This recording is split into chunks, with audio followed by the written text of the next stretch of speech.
at that point where no one has any expectations about what you should do, that is the point where you should be planting your flag.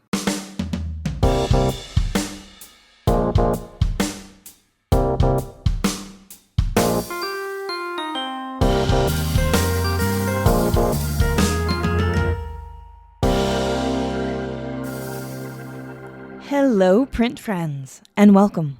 I'm your host, Miranda. This is a bilingual podcast, so if you subscribe to us, you'll be getting episodes in English with me, as well as in Spanish with Ronaldo Gil Zambrano. Together we speak to people from around the globe about their practice and passions in the fields of print media and multiples. Hello, Print Friend is brought to you by Speedball Art Products, who've been a leading innovator and manufacturer of printmaking products for over 50 years. Speedball's speed screens answer the call to have an easy-to-use way to screen print no matter what your experience level. Whether printing at home, studio, or classroom, these ready-to-use mesh screens allow you to create permanent photographic stencils without the need to mix emulsions or coat a screen. All you need is your design and you're ready to print. Pick up the Speed Screens kit for the most affordable way to get all the materials needed to print your next masterpiece. There's a link in the show notes. This episode is also brought to you by Legion Paper.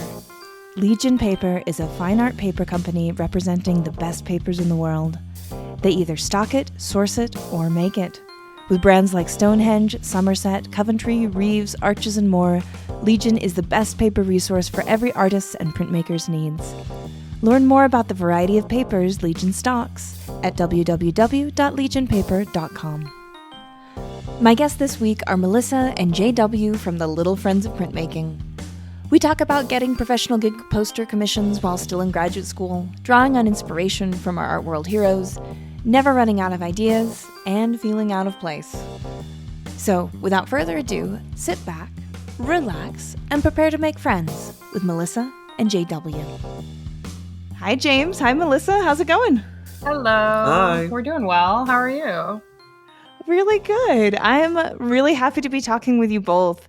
I have known and admired what comes out of your studio for quite some time, and I'm just really excited to get a chance to hear more of the backstory and get to know you both a little better and share the story with the people. So thank you for taking the time. Oh, yeah, absolutely. It's our pleasure. Thank you for inviting us.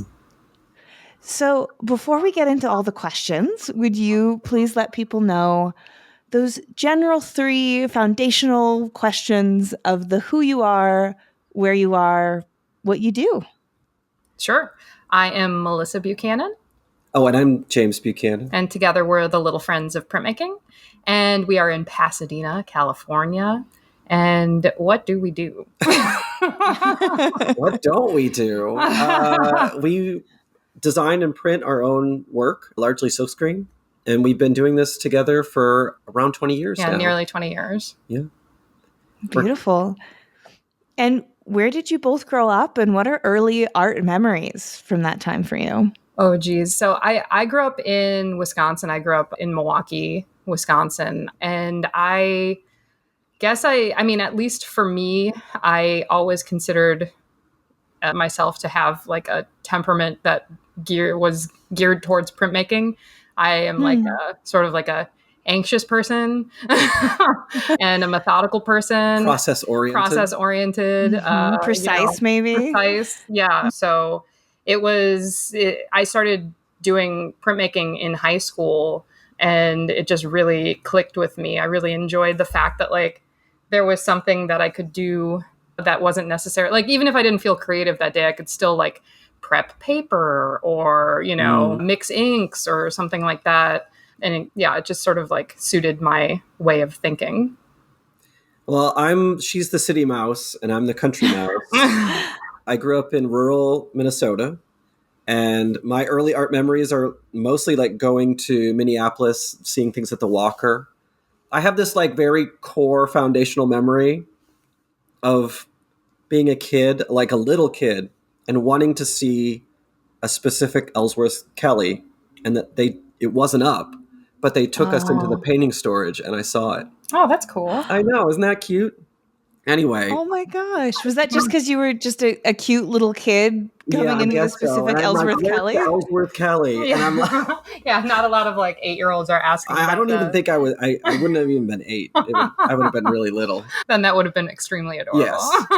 But my introduction to printmaking, if it wasn't like a potato print in elementary school, was I took the other side where to do any silkscreen, I had to do it like in a graphics course, like over in the annex of the high school by like small motor repair.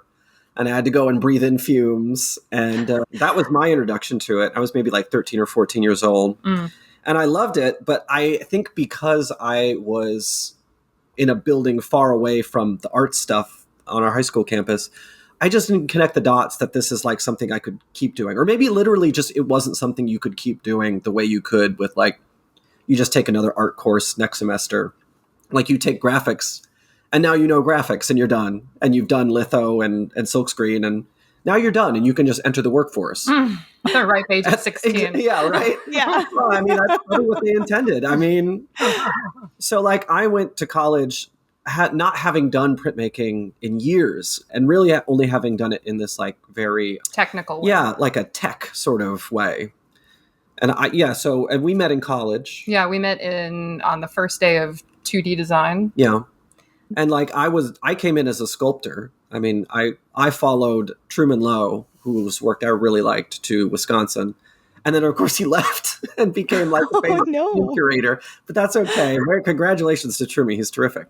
But when I found out, well, we met in 2D design and it was kind of one of those things where the teacher had us bring in drawings to see like what our skill level was. And it was very obvious that James and I were influenced by the same types of things, which of course I immediately was just like, no, but I'm the only one who knows about these things, you know, these nationally published or internationally published comics and stuff. So I felt threatened at first, but then we immediately became like best friends and then like later collaborators. But yeah, when I found out that he was in school for sculpture, I was like, are you kidding me? We're at the University of Wisconsin-Madison. What a waste. Why are you wasting your time on doing anything? No offense to anybody, but I mean, come on. Like, it truly was like the sculpture area was like a dusty hole with like a single down. And yeah, our tools were always a mess and like, I don't know. Anyway, yeah, then to go into like, say, Jack Damer's studio or, I mean, any of the studios at Madison, I was just like, they're immaculate. It's perfectly appointed. Everything's in its place. And I'm just like, and it's just busy. It's, and like little bumblebees buzzing around. And I'm just like, oh, I may be in the wrong place. Yeah. But I understand that in the extent that my husband went to Alfred University, not for ceramics, but for printmaking. So people are like, oh, Alfred, you must like, and he's like, no, it's printmaking. Your own brains. Yeah. I mean, I get it. Like, I was interested in printmaking in high school, but I went to Madison not really knowing the history of the school with printmaking. I went because it was the best state school that you could afford. That I could afford. The same with me. It's no one. I mean, if you're a printmaking nerd, maybe it's different, but it's nobody's great ambition to end up at the University of Wisconsin. What? I know, I'm serious. I feel like if you can get into Wisconsin... I grew up in Wisconsin. What are you talking about? No, I'm serious. If you can get into Wisconsin, you probably could also get into somewhere better. But you can afford Wisconsin. So that's why you're at Wisconsin. I am just at odds with this whole sentiment, but Melissa looks scandalized, positively scandalized. I am scandalized. Why are you scandalized? You got into much better schools. I did, but I went to Madison. Well, it's funny you should talk about that a little bit because I was just in Miami for Art Week, and there I spent some time with Faisal Abdullah, who now teaches at Madison, and he told me that he believes that the first academic screen printing class ever was taught in Madison. Absolutely. And I don't know if that's part of your legend too, yeah? 100% correct. I mean, like I said, I came into the college not knowing that much about the history, and I immediately started working. I had a work study job as a preparator assistant at it was the Elvium Museum, but now it's the Chazen Museum. And, they have a wonderful print collection. It's astounding. It's and fantastic. Throughout the years, pretty quickly, but like throughout the years, I was able to enjoy the print collection there. But like, I found out pretty quickly, like just what kind of history the university had. And it just, like I said, I had already been interested in studying printmaking. So it reassured me that I was in the right place. As far as our legend, and like, I do feel like it is a part of our legend that the mission of the university, or the printmaking department at or program at the university, seems to be, since 1920-ish, to take these forms, these printmaking forms, art forms, and like take them from the commercial to the artistic. And we, to the extent that it's a part of our legend, we are the people who are like, well, what if we erased that line or blurred it or ignored it? And what if, instead of making purely artistic screen prints, we sort of acknowledged what silkscreen is for and why it was developed in the first place, to make quick, cheap multiples, to make advertising, to make, things that are sort of, I don't want to say mass market, like, but that was intended. That was a huge influence of ours, right? Is actual material culture and mass market images and things like that. Yeah. So it was kind of interesting because we went to school undergrad at Madison for a relatively long time. We were both part-time. So at the end of it, they kind of didn't know what to do with us, and we were critiquing with the grads. And we were a little at odds just in our approach to printmaking with what other students and professors thought of as what we should be doing. Am I saying that? Right thing. Am I saying that in the most delicate way? Yeah. By then we were being paid and hired to make concert posters, not just in Madison, but like, across the country. Oh, and in Europe too. So like, we were proud of what we were doing. We were excited. We thought it was so interesting. And everyone around us was just like, Philistines, you jerks, you're ruining everything. You're degrading the medium. Yeah. We heard it all. Like, we heard Melissa's favorite is a poster is in critique and someone's like, I can't look at the words. I won't see it. I cannot critique it. And I'm just like, the lettering is part of it. The word event is part of it. And like, I don't know, that period was very tough for us, but it does make you tough because it makes you figure out the why of everything you're doing. I wouldn't take it back. Honestly, it was probably pretty light compared to what other people go through. Oh, 100%. But, people just, my favorite story with regard to that is I got to a point of frustration in a critique where I was like, so you don't like these posters that are for events. You want things for their own sake. But if we made a set of silk screens that were the same size edition, the same 18 by 24 sort of poster size in your mind, the same aesthetic, the same number of colors, the same kind of subject matter, would you critique it then? And would you or would you still refuse? And they said yes. And so we made a set of things like that, and they were lying, and they still had problems with it afterwards.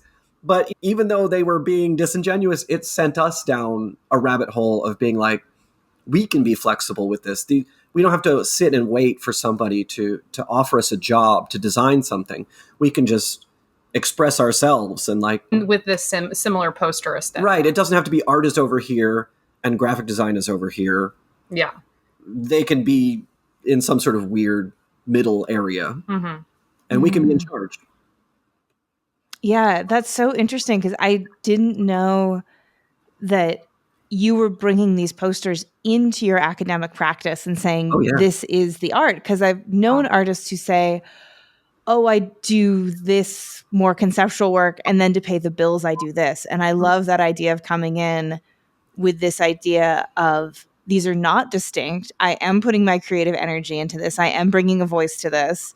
And that is my art. And being unapologetic about that, because I think that printmaking does have a complex relationship with industry, and that some people are all here for leaning into it. And some people want it to be the dirty secret that's in the closet, that print is advertising and print is mass media and print is graphic design as well. Yeah. We were either very strident or very naive, but probably both. Or both. Yeah. I think we were absolutely both. I mean, and I was aware of the fact that like we're bringing these posters for events like that we got hired to do into critique. Say I had a class where we had to do 4 prints that semester. Well, I would make sure that I was doing 8 or more, just so that it wouldn't be a thing where it's like, well, I don't want to grade you on these posters. You know, it'd be like, okay, I'm also making prints, but these posters? ? Also. Well, I mean, we were a little factory. People got very sick of us because we were making at least a poster a week. Yeah. You know, so I mean, we were, I don't know, little workhorses back then. Mm-hmm. I guess we still are. Yeah, I would think too that bringing the posters into critique, you would want to be getting better at those posters. You'd be wanting to be critiqued on them, Right. because this was something that was turning into a career. And there's no reason why that should be off limits as a place for peer feedback, because there is also a hierarchy within poster design as well. And you're there in school to learn what your future trade is going to be. So it all makes sense to me. I completely agree. But, you know, again, like as James was saying, I wouldn't change it in that it kind of had us look for other avenues of feedback and critique. Right. And which was positive, I think, because like a lot of people, once they graduate, they don't have that hot and cold running tap of critique anymore. And like the why and kind of disappears from their work. Totally. So for us, it was really important to start getting our work out in front of people and getting feedback on it. Be it there was a website at the time called gigposters.com that we were pretty active on, that we got a lot of critique from. And then just the very fact that like our posters were going up publicly on kiosks and we could see people in the community respond to them. I mean, I remember once we went to go, it was time for apartment hunting, and we walked into somebody's apartment in Madison, and it was just an entire wall of like our posters that they had like ripped down from kiosks. You could see the tape still on, and they were like ripped to the corner. And I was just like, no, I can't do this. I gotta go. For me, it was like I guess looking back, it was a wonderful coincidence that we were like getting so much pushback in class. But in the public, it was very different. Like we were putting these things out on light poles and on kiosks in the university, and the people were going crazy. And I'm like, we must be doing something right. But everyone is saying we're doing something wrong. So who am I going to listen to? Like what's next? And that was like sort of like a crucial diversion point. Definitely. Yeah. I mean, yeah, I don't have anything else. Well, before we leave the Madison years and in your narrative, I would love for you to tell the story of how Little Friends of Printmaking came to be. So our best friend that continues to be our best friend to this day came over very excited to our apartment one day and said, let's go to IKEA. And I was just like, well, how do we do that? And he said, well, now we can rent fleet vehicles. And I was just like, wait, back up. What's going on? And he had signed, the university had a program, I guess, or... Hold on. Yeah. Let's back up. I don't know. How do you... We'll take another run at this. Let's take another run at it. Okay. We had a friend who was involved deeply in student government. Yes. And one of the things that he figured out was that any organization that was registered with the university, whether they were the juggling club or the Black Student Union or the Young Republicans or whomever, like you could rent fleet vehicles. So cars, trucks, buses at little to no cost. So his grand plan was to go to IKEA by setting up a fake organization. And he tried this himself. He set up something called the Sparkle Time Dance Team. But the problem at the time was you had to list your phone number.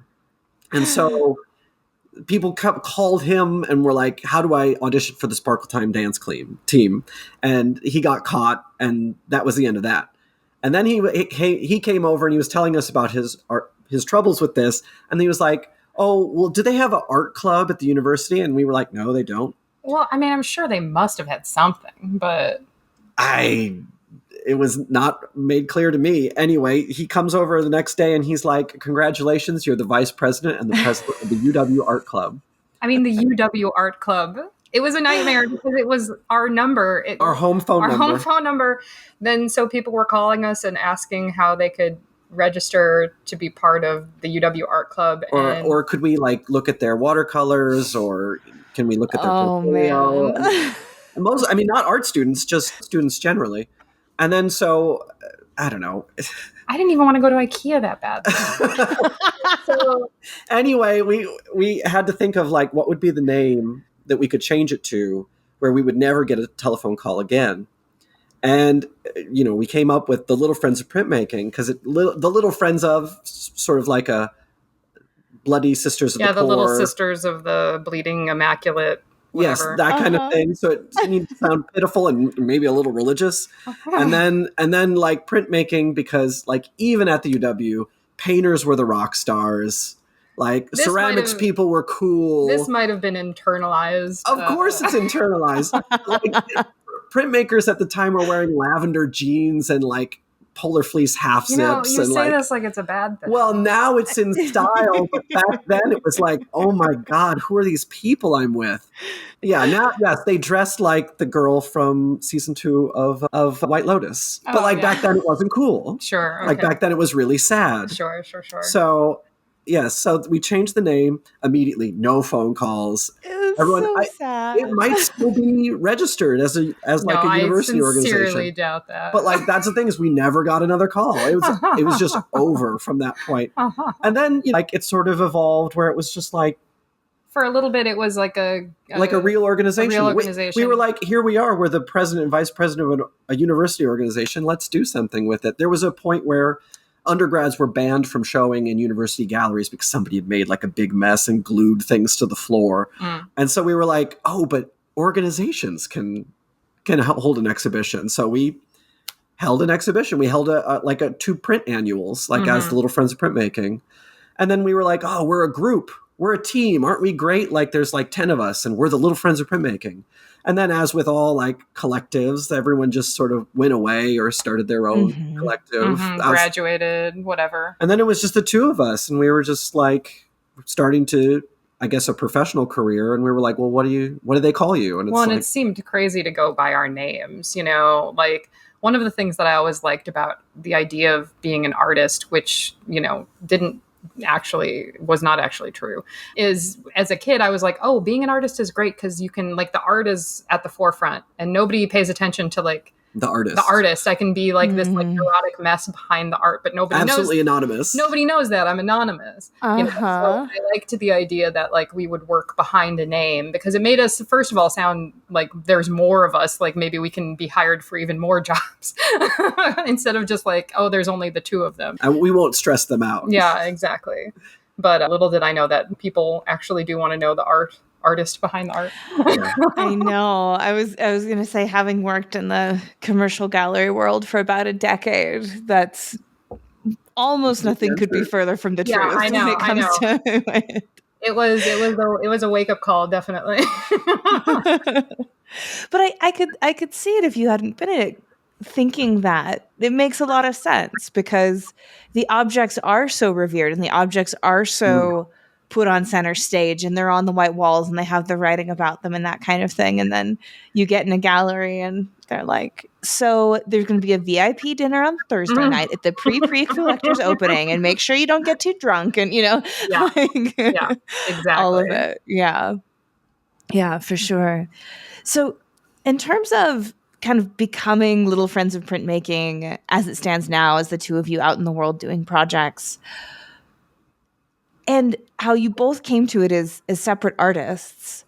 How did the kind of collaboration and formation of a unified aesthetic come to be? What was that process like as individuals to become Little Friends of Printmaking, the brand or the look or the aesthetic or however you want to say it? I don't think it's replicable. I think we're freaks.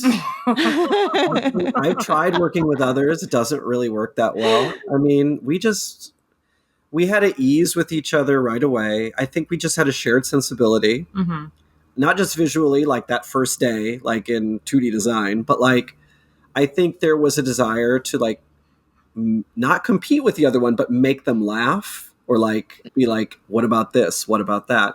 And I think that's more constructive than the usual collaboration thing of being competitive. We had a very tough go of it, maybe like 3 or 4 years into us collaborating when we were still in school, because there was this pressure, whether it was internal or external, for us to each put in 50% on each piece. Well, I think when you're in school, you don't want anybody to think like if, one person is doing all the work. Right. Right. And there is that like inclination amongst students to be like a gossip or a snitch and be like, I know the truth. James does everything. I saw it with my own 2 eyes. No, Melissa does everything. Yeah. I saw it. I heard it. Yeah. But anyway, like we got into a position where we were almost enforcing like a 50-50 collaboration on every single thing. And then we were competing with each other over like space in an individual design or an individual print. And it was like very unpleasant. And we just had to sort of like let go of that and just get back to what was appealing about working together in the first place, which is just like prints have all of these different components. Especially our prints. Especially our prints. Like, it does not begin and end with the design. Like then there's the materials and the inks and the colors and the application, like the technical application of the print.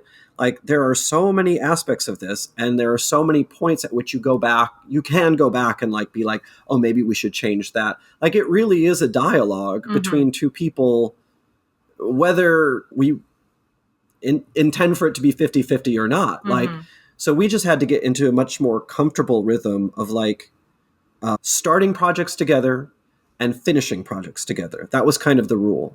Like we wanted to be on the same page more or less in terms of concept.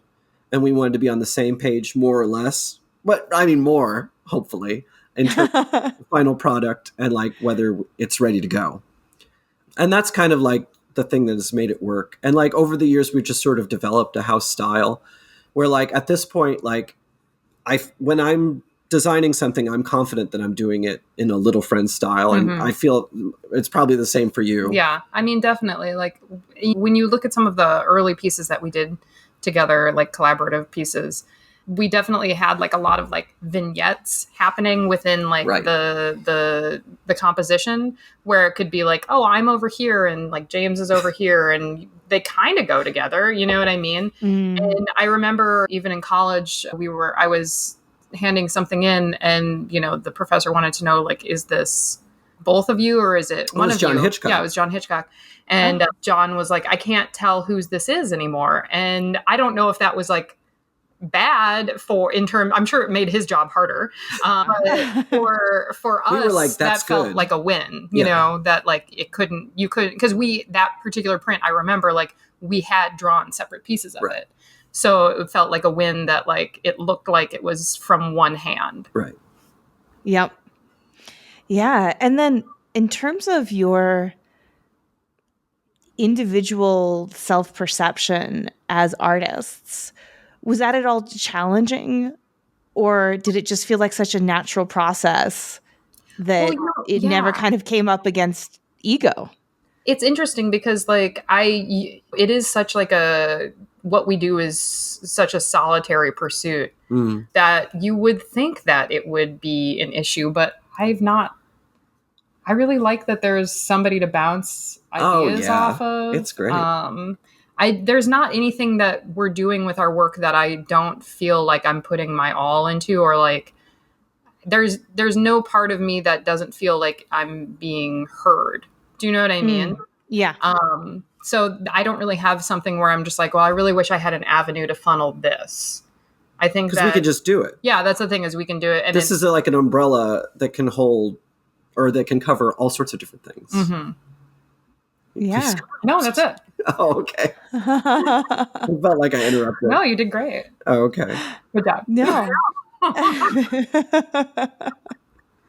No, that makes a lot of sense, and I think it seems like there's almost an element of sort of destiny in it coming together. The fact that you two met, that you already had these influences coming together, that you were able to work together and be partners in multiple senses of the word.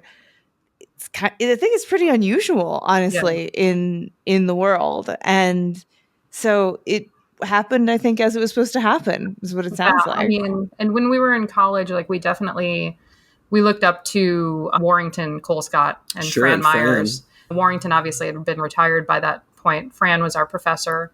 And, we got to spend a lot of time with them. And their working style together is very different from ours. But just the ease that they had with each other. Oh my God. They were like, I mean, that is, I started to be cringe, but couple goals, right? Like they were so great together and like so obviously in love all the time. It was a dream. Yeah, absolutely. Oh, that's so sweet to hear. It was so sweet to hear. Yeah, I mean, Fran was wonderful to us. I remember when we were really young, like just out of college, we were put in a book called New Masters of Poster Design. And she was one of the first ones to say how proud she was of us. I mean, I'm such a dork because we were in the building for some reason. I think we came to show the book to John, but he wasn't around. And Fran's like, "What do you have?" And we showed her, and she got all choked up. And she was like, "You're going to be more famous than your teachers," which is not true. Not yet. It's not a never. That's the thing is like I'm not a competitive person. Like that is not a goal. I thought that at the time. I was like, "You're insane." It's just a book, Fran. That's so beautiful to hear, though. Yeah. So in terms of the style that you have now and the influences that you have, I feel like it is, as we've spoken to, it's really distinctive. And I see these little seeds of other artists along the way. I was looking, I'm like, some of them, I'm like, ooh, it's like really giving Richard Scarry, this one, or something like that. Or one will be like the one you've released was sort of like the Snoopy type figure in it. But it remains really distinctively Little Friends of Printmaking. And when I talk to particularly artists who are looking to find their way in the world, they can get really caught up in the, am I nodding too much to this person? Is it not enough? If someone can see my influence, am I not being creative enough? Am I not being myself enough? What does that feel like for you all, that you're within this aesthetic tradition, yet still very distinctly yourselves? And was that ever a worry for you early on, that people may be able to see your influence? No. Yeah, I don't think so. I mean, like all I remember, I mean, Richard Scarry is a huge one for us. Me personally, like I looked through those books. I can't even tell you how many times as a kid. I mean, even like I still have them from when I was a kid, and all I wanted to do was that. Essentially, like I wanted to create worlds like that, and I wanted to have something that would be impactful on somebody like me at a young age. You know what I mean? Like that was my goal as a kid. So I don't really mind if people see like the bones of what we do. Sometimes it's not even bones. I mean, like honestly, like with some things that are, I'm impressed when someone points at something that is not obviously inspired by Richard Scarry, and they're like, "That's like Richard Scarry." I'm like, "Oh, good for you." And then other times people look at something where it's like it's so obvious, like we're reinterpreting one of his books. I'm like, yes, congratulations. Yes, this is Richard Scarry.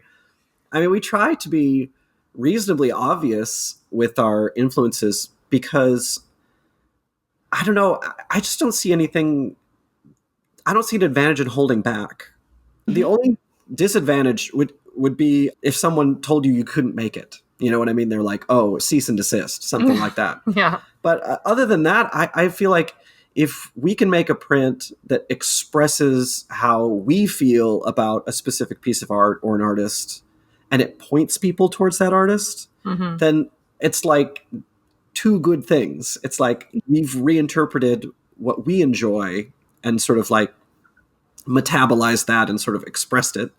And now it's sending you away towards this other stuff that we are, if you like this, oh, wait, you're going to love Yeah, what you absolutely. find. Yeah, I mean, recently, actually, just a couple weekends ago, we were showing our work at art fair, and somebody was looking at it and they were just like having a very nostalgic emotional response to it. So much so that they got choked up and they were like, they excused themselves from the booth for a little bit to, So weird. I mean, it was extremely touching. And I mean, that's the thing, is it's just like we are expressing our sense of love and nostalgia for these things that we either grew up with or admired. And it really touches me when somebody, it brings something out in somebody else and they feel an emotional connection to it. It's a very strange thing, though, because I feel like half of the nostalgia people can't put their finger on it because they'll be looking at a design of ours that doesn't resemble something from the 20th century that they could put their finger on.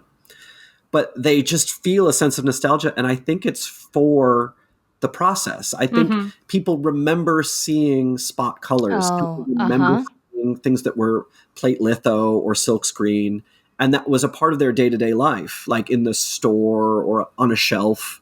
And like now it's gone and everything else has this cheap crumminess or like this glossy sheen. And there's kind of this doesn't exist except like within silkscreen and litho and things like that.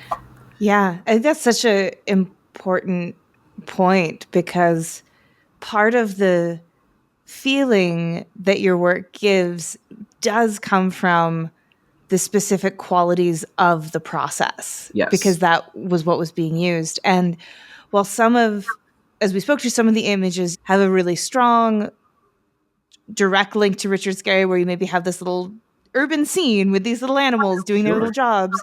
But then you've got other works, I was thinking like The Year of the Horse or The Black Cat, that just feel like my childhood. Right. And I could not tell you why. I could not. And I couldn't tell you. Like people were like, oh, do you like this book? And I'm like, I've never seen it. Yeah. Yeah. But I mean, it happens to us a lot where we're always worried that we're skewing too close to something. So we frantically try and find like the piece of ephemera that we feel like we're cribbing from or whatever. And it couldn't be further away from it. It's just like the idea. It's the feeling that piece evokes in us through our lens onto a piece of paper. Right. Mm-hmm. It's weird. Yeah. Like the actual, as we said, the quality of the image, the way the colors layer, that's all in there too. Yeah. Right. I mean, I have this weird experience where we had a show at Mount St. Mary's University where they were showing a bunch of our work over the past 10 years. And we toured the gallery with some students. And one of them, I mean, God bless her heart, she said, couldn't these all be digital? Oh. And then like reflexively, Melissa and I go in and we're pointing and we're like, well, that one couldn't be digital because we're doing matte black ink on black paper. You couldn't do that digitally. Or this one has like a lot of, metallic inks or garnishes. It's metallic over black. And then like, or this one's it's fluorescent and it's a split fountain and it goes into this.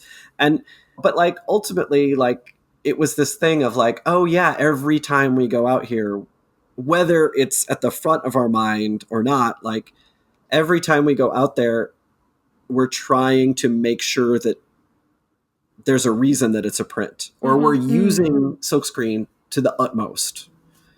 I mean that, and whether it's like limited colors or a ton of colors or monoprint or split fountain or any of these sort of things, like, or fluorescent powders and things like that. Yeah.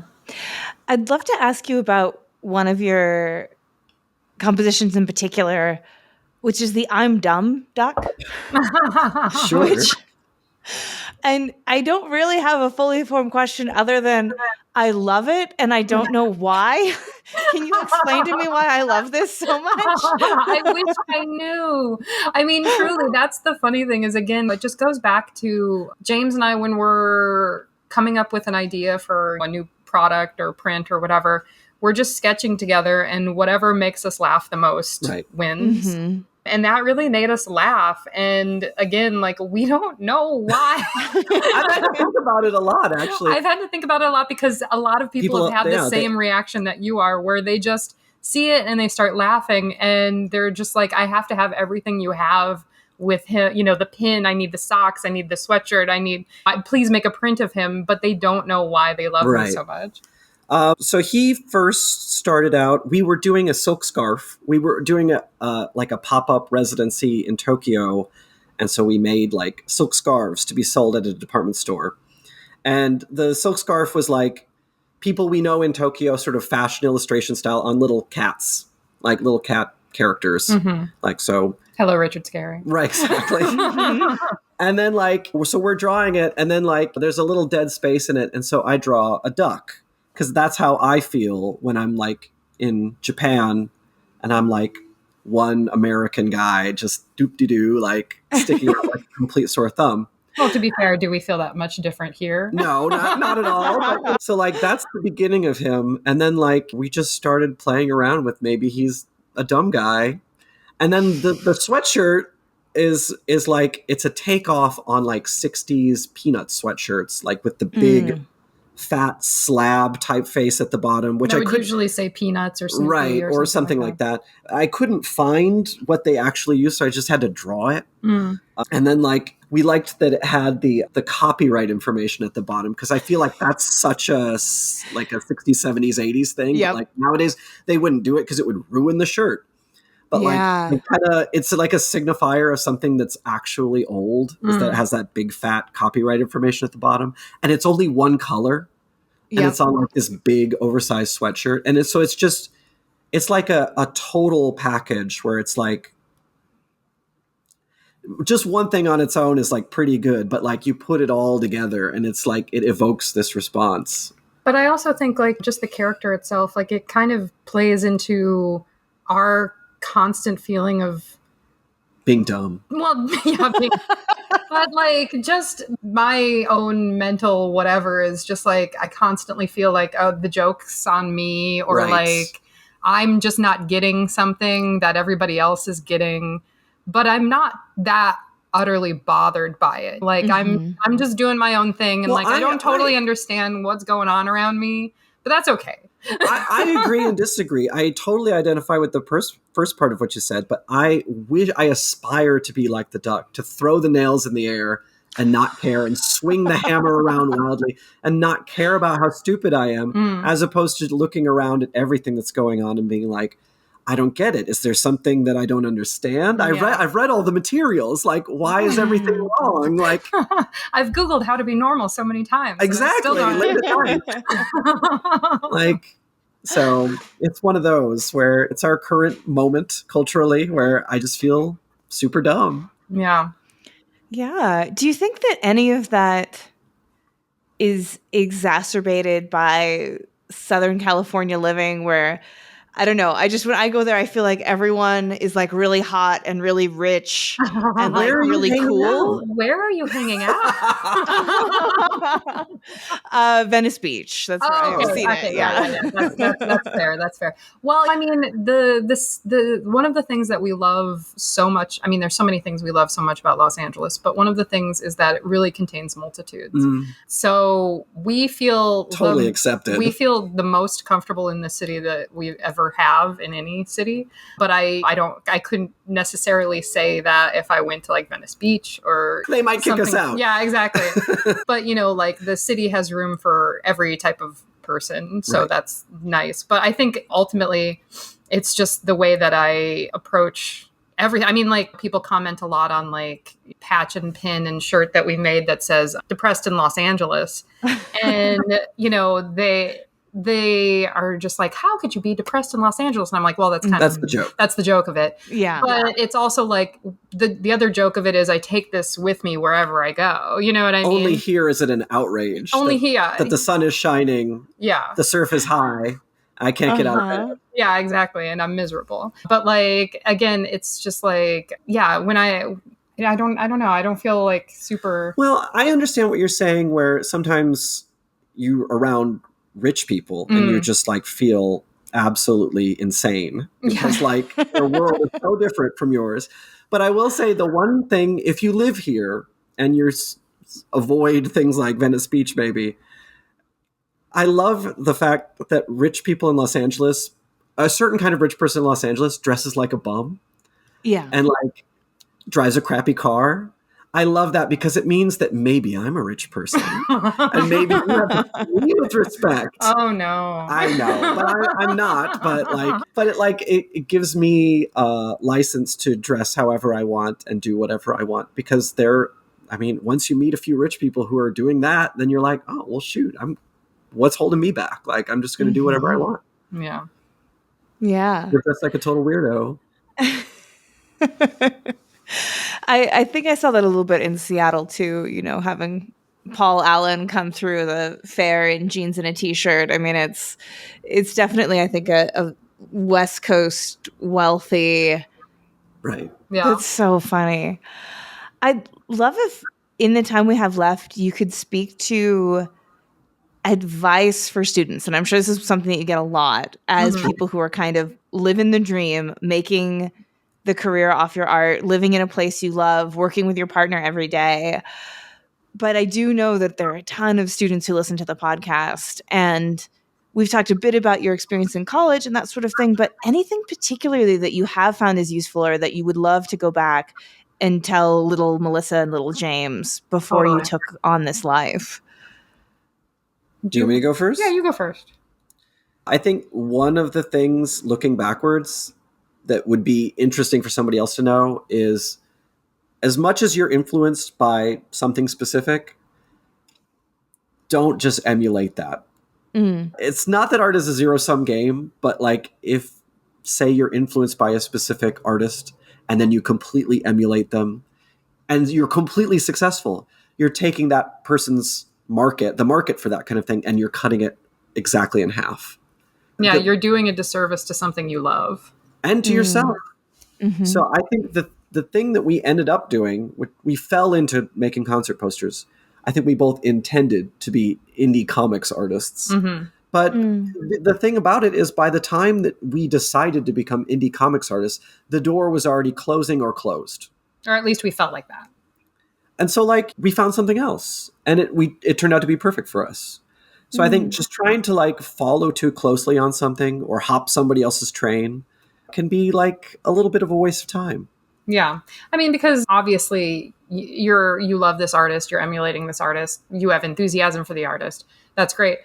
But personal, like things that come personally, like read so much more clearly than an emulation of something. Right. Like if you have like a actual like personal response to something and you can put that in your art versus just like, I think that this is what this person would do had they had to make a piece for 2D design or something. You know what I mean? Like it just makes more sense to like have something come directly from you and like and the things you love. Yeah, exactly. And like just sort of like have that stuff flow through you. I think another thing, when we graduated, we were very frustrated. And like it felt like we had 28 hours in the day to just do absolutely nothing. Like nobody was calling upon us to do anything yet. Or anyway, it felt that way. It wasn't true, but it felt that way. It felt like we were spinning our wheels and it was driving us insane. But like looking back even a year after that, I was like, that was a really crucial period and something that you can really make the most of by just taking that period where nobody is asking you for anything yet and deciding what you want your practice to be like. And at that point where no one has any expectations about what you should do, that is the point where you should be planting your flag and saying, this is what I do. This is what I'm really good at. Here it is. And like document it and get it out there. And it's not spinning your wheels, even though you're not getting the response yet. Yeah, you're honing your craft. Because like once you're out there in the marketplace, it's very hard to take a left turn. You know, it would be very hard for us at this point, after 20 years of designing posters, to be like, actually, now we make small ceramic pots or something. Yeah. I mean, maybe we could, but I don't know. Like it would be very difficult. Like people, or anyway, even if we did that, people would still be coming to us and be like, well, what about one more poster for old time's sake? So you just, before anybody knows what to ask you for, that's your time to figure things out and decide what it is and then present yourself to the world.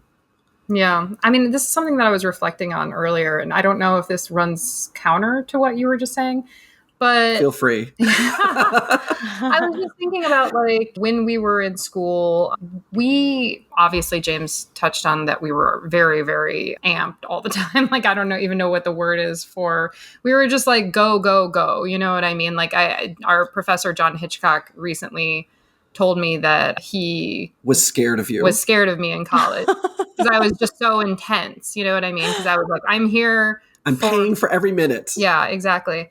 And, time he softens all edges and, I'm not as intense as I used to be, I hope. But I don't think I allowed myself to celebrate the things that I was doing enough. I think, and I'm sure it was just a combination of youth and my own mental whatever and my extreme Midwesternism that didn't allow me. For example, when we got into that book, New Masters of Poster Design, I was just like, yeah, okay. Next book. What's going on? And it's just like, why didn't I at the time? And again, it's hard to tell yourself when you're young to do this, but like really celebrate the fact that like that's an accomplishment, and it doesn't have to be just like, oh, I got into a book. It doesn't have to be like that. It can be, I finished this suite of prints. Like that's an accomplishment, right. And sort of like let yourself sit with that for a little bit because it's a big deal, and you celebrate yourself a little bit more. It's something that I'm still trying to learn. Well, I mean, I think something that dovetails with that is maybe just create a context for your work where you're like, these aren't just unconnected prints. This is a suite of prints, and now it's finished, and I'm publishing it, and I'm showing it somewhere, and like I'm doing this, I'm doing that. Like, I think you have to document everything and create a context around yourself so that people can understand what you're doing. That's something that like they don't teach you in school. As a thing that probably made you crazy in school is just the way that it's always we're moving on to the next print over and over again. Yep. Like it's very hard to build up a body of work that doesn't look like the next guy's body of work because you're all moving on to the next. We're doing aqua tint and then we're doing this other thing. And now we're doing dry point and now we're doing this. Yep. And like everybody leaves with the exact same portfolio. It's important just to create a context around what you're doing. I mean, it's awful to say that it has to be digestible into like an elevator pitch, but like that is the reality of human interaction and human understanding is like we have to create these contexts. Yeah. I mean, I think pretty much everybody has like a context, Well, sure. But like, how do you express it to somebody? Yeah, that's true. How do you turn it? I hate to say this. How do you turn it into a product? No? Yeah, because if you're interacting with the art world in the context of object creation and subsequent collection, there is some of that in there, and there always is going to be, particularly if you don't want to go the traditional route of having exclusive representation with a gallerist and, that way. If you want to be yourself and just you making what you want to make, it is important that people can understand it quickly, and that's just a reality, I think. Yes. No, it's very true. I guess that's the thing is like if you're able to break into that, like the very top echelon of the art world, then they're creating the context for you. This print was produced here or by this artist, and it was printed here, and then he's represented by this gallery, and then it goes into this museum, and like there's all this provenance and context. And then like with something like Melissa and I, there's none of that. So like we have to create all of the context. Our job is so crazy because like I have to be a designer, a screen printer, I have to be a copywriter, I have to be a photographer and a director of like Instagram videos and a director of commercials for like brands that we have to work with. Like we get to work we have the pleasure of working with. But it's so stressful though. Yeah, because it's not what we didn't set out to like have to do all this stuff, but like you find your way and you find like where your aptitudes are. And that's how you can start sort of building when we things underneath yourself. When we were in college, we sort of chafed at the idea of like curating your audience, right? Yeah. And what I mean by that is curating your audience based on like their economic background. Right. Price. Yeah, basically price. It comes down to price. Like I really didn't like the idea of you could only own a piece of my work if they had a certain amount of dollars. So that's one of the reasons why we started doing what we do is wanted to figure out a way, like, how can we make the economics of it work so that like anybody off the street could like own a piece of ours. Right. I think we had a very crucial, I mean, we were talking before about like how in our interaction with critique and like making concert posters, but concert posters were also a really interesting thing in terms of the economics of print, where we had previously had an art show that we thought was very successful, where we sold like a few prints from a small edition for like, I don't know, like $200 a piece. And then we went and made a concert poster and sold 100 copies at $20 a piece. And suddenly you're thinking, I'm in the wrong business. And then you're like, well, can I take the economics from this concert poster thing and move it to the art thing? And then just like have the freedom to make literally whatever we feel like. And honestly, not worry that much about if the entire edition sells out, because like just the economics of everything is so favorable to us, you know, and to the consumer, where like, or the customer, I should say, like just $20. Like you can like buy something for $20 and understand what's special about it later. Like you can just decide to get it because you like the picture, and then later find out that it's a screen print and it's hand pulled. And isn't it nice when this happens? And isn't it nice when the light shines on it in this way? Like, it was an absolutely transformational experience to just be in the world trying to sell our work, like behind a table at a concert, and be like, oh, we have this all backwards. Like everything should be about the price. And then everything, we just sort of built everything backwards from this $20 idea. And things are still $20. Like on their side. I'm a proud owner of your pigeon screen print for $20, and I love it, and Tim loves it, and we look at it, and it makes us very happy for $20.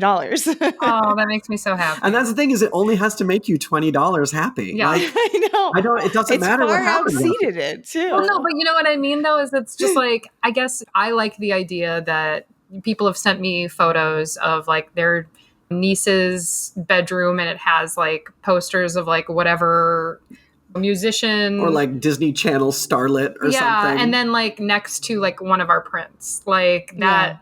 I really like that idea. Or in a kid's playroom, and like the bottom corner is torn and they hung it real low because they're a kid, and like that's just so cute. And like the thing is, we just want to make stuff accessible, but it also just gives us the freedom and like the weight off of our mind to just make whatever we want to make and feel free, because truly you only have to like it $20 amount.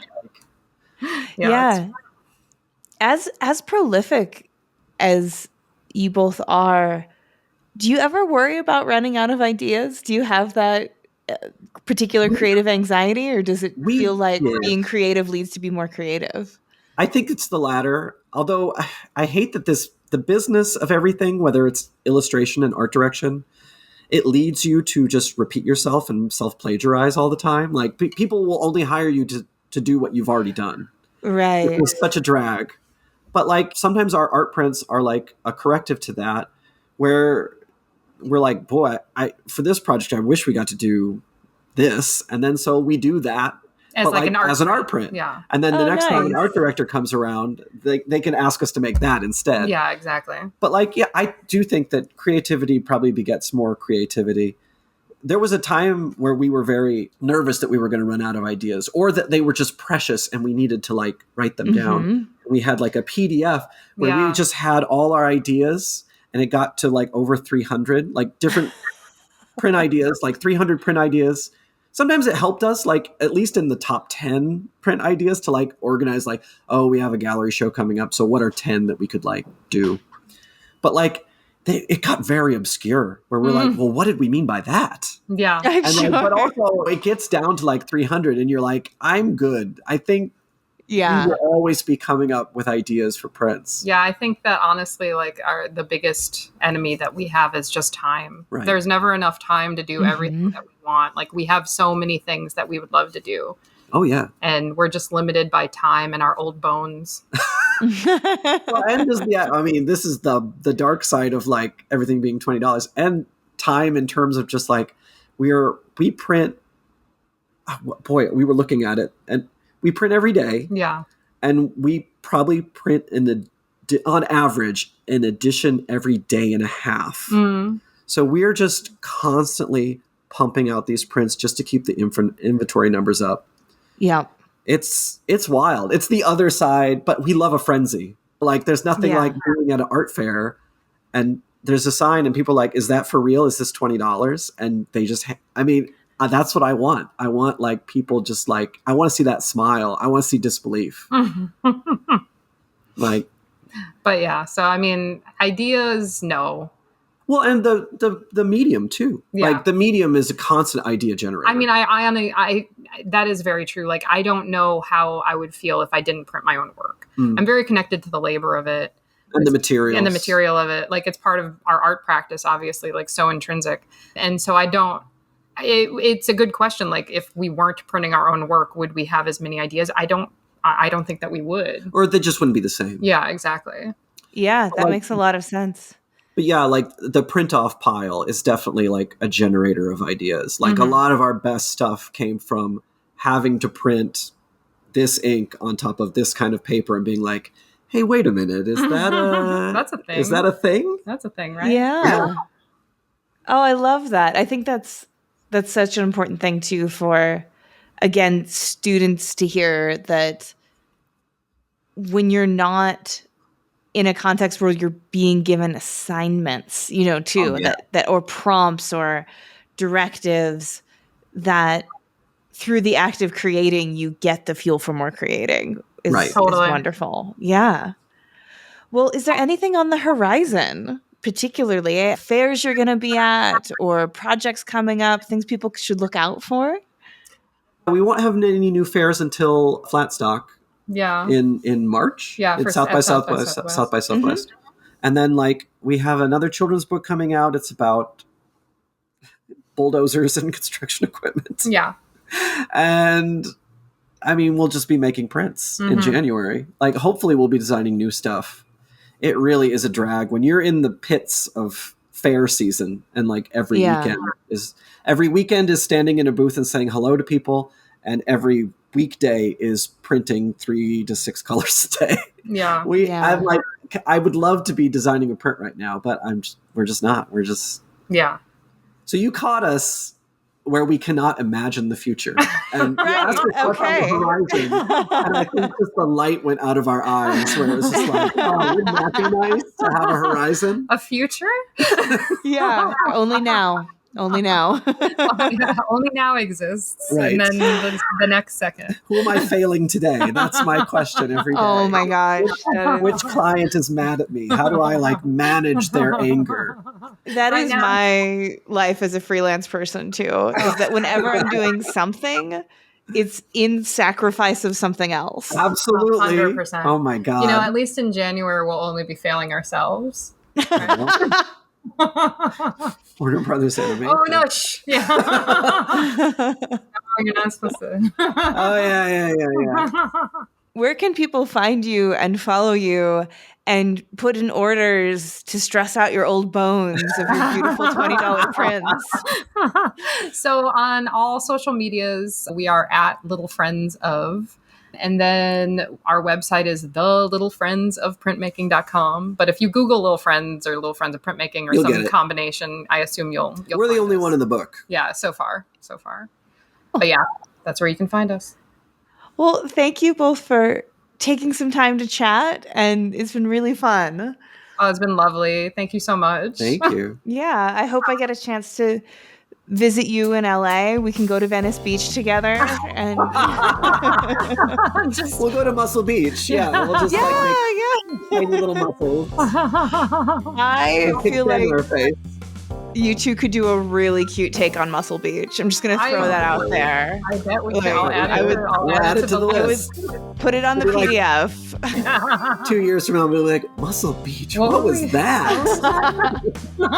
Is it literally like crustaceans on the beach? You know? If you like today's episode, we have a Patreon where you can help us keep the lights on and get bonus content. Like Shop Talk Shorts, where our editor, Timothy Pauschak, digs deep on materials, processes, and techniques with past guests. Also, if monetary support isn't in the cards right now, you can leave a review for us on your podcast listening app of choice, or buy something from one of our sponsors and tell them Hello Print Friend sent you. But as always, the very, very best thing you can do to support this podcast is by listening and sharing with your fellow print friends around the world. And that's our show for this week. Join me again next week when my guests will be Paula Wilson and Tyler Emerson Dorsch. This is a special episode recorded on-site at Paula's exhibition, which was up during Miami Art Week last year. In a Hello Print Friend First, I'll be chatting with both the artist and the curator of this show. We talk about how they met and formed the artist-gallerist relationship, how the move to a rural city in New Mexico changed Paula's practice, the erotic in nature, and the deeply layered historical references in the exhibition Be Wild, Bewilder. You won't want to miss it.